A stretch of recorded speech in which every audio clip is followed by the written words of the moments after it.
Hey friends, this is the Miss Wolfie from our half acre homestead. In a minute, we're going to do a garden walkabout and water the celery.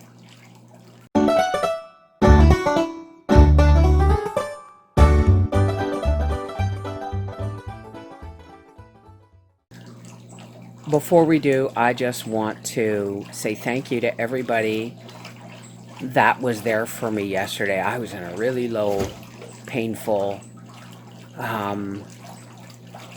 lockdown place in my body. And you guys were amazing. I wouldn't normally have gone to YouTube in that kind of pain. Well, I have in the past, but I still hear everybody say, a lot of people saying, I don't know, I got hot fibro and I don't know how you do half of what you do. It's because I hide a lot of my pain from you too. Okay. But maybe we should pick a day and do a live feed once a month for all the fibro sufferers. Let's get together and talk about, and support each other, right? What do you think about that? Let me know. Anyway, let's go look at the garden and water the celery. See? Wanna go see?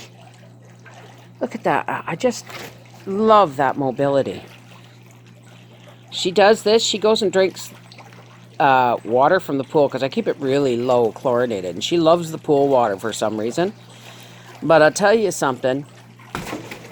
She's afraid of being pushed in. We wouldn't do that to you, would we, Gracie Magoo? No, you feel safe with Mom. My beefsteak tomato plants are doing really good, especially in all this rain. Oh, she found the squirrel. And my pole beans, once they started sending out these shooters, I just guided them to the trellis, and away they went. Look at these beefsteak tomato plants.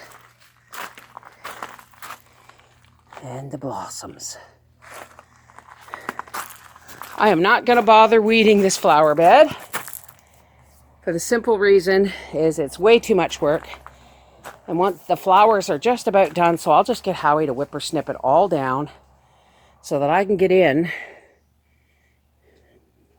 to my black currants once they're ripe. They're looking awesome.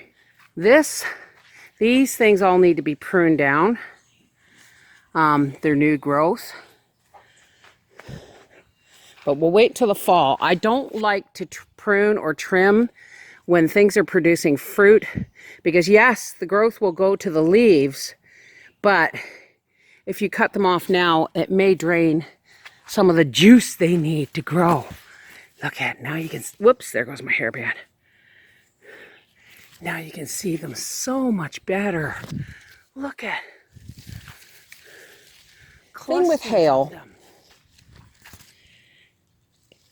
is it doesn't necessarily knock the fruit off the tree, but it leaves little nicks on the fruit that eventually become, spots that are not so desirable when selling pears. But I don't care. I don't spray mine, but I do can them. So a couple little spots ain't going to bother me none. Now, we were talking one day about the stuff in my garden. This, folks, is lamb's quarter. And maybe I'll pick some for a salad and make a salad tonight. But that's what lamb's quarter is. Look at my potatoes. Ha, ha, ha, ha, ha. And hopefully, ow, okay. I'm taking my life in my hands because Howie has not whippersnipped since the rain. But look at the lush growth. And my potatoes are going into flower. Did you get that, squirrel? Okay, Gracie's with me now because she knows I can't traverse this garden Let's go down the center. Here's my beans. One lamb's quarter. Something's been eaten on there's more lamb's quarter. Something's been eaten on my turnips, but they're starting to get their color, and now they have lots of room to grow in this box. I can't get over to the strawberries. The undergrowth is too tangled. But there's my leeks. Papa's got to come out here and whippersnip so I can weed. See the strawberries? And I want to check the soil. Howie said, oh, the soil's soaking from the storm. Well, that's not wet enough for celery. Look at my celery, folks. Look at it. Isn't it beautiful? Let's water it. Now, the day those guys came to install my pool, found the hornet's nest or bee's nest and left without doing anything, the guy managed to take my brand new sprayer off my hose to get a drink, and he lost the washer. Thank you, Trevi Pool installers. But I love this spray head. Now, I've let this, I can feel the water coming out of here. It's not cold, it's not hot. So now, we'll just flip the switch. It has this handy little dandy switch that you can turn it on and off. It's real simple, but real effective. Okay, we don't want to water anything but the celery.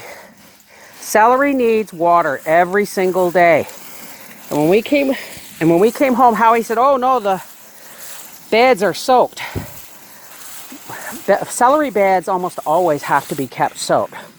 So if you have water issues or well issues, folks, try not to grow celery in large beds like I'm doing. I'm going to have to weed this. I can't weed this until Papa gets out here.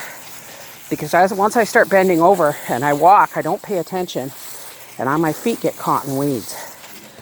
Let's just set you there for a second. Because these lamb quarters are big enough.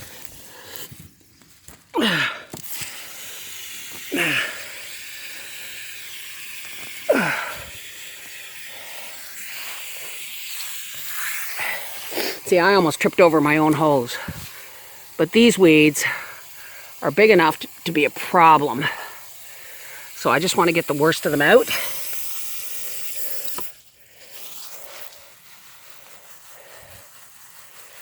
I'll come back out. I'll have Daddy whippersnip tonight.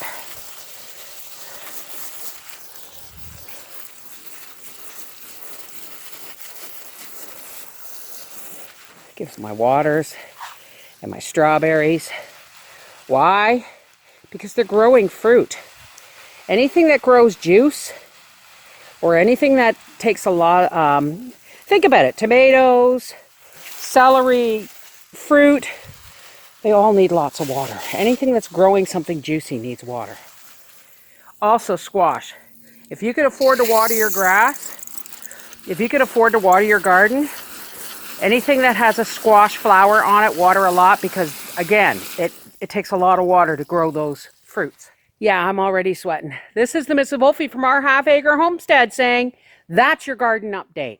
And remember, folks, if you are in a place where you can't afford to water your garden on a daily basis, don't plant celery. Take care. God bless.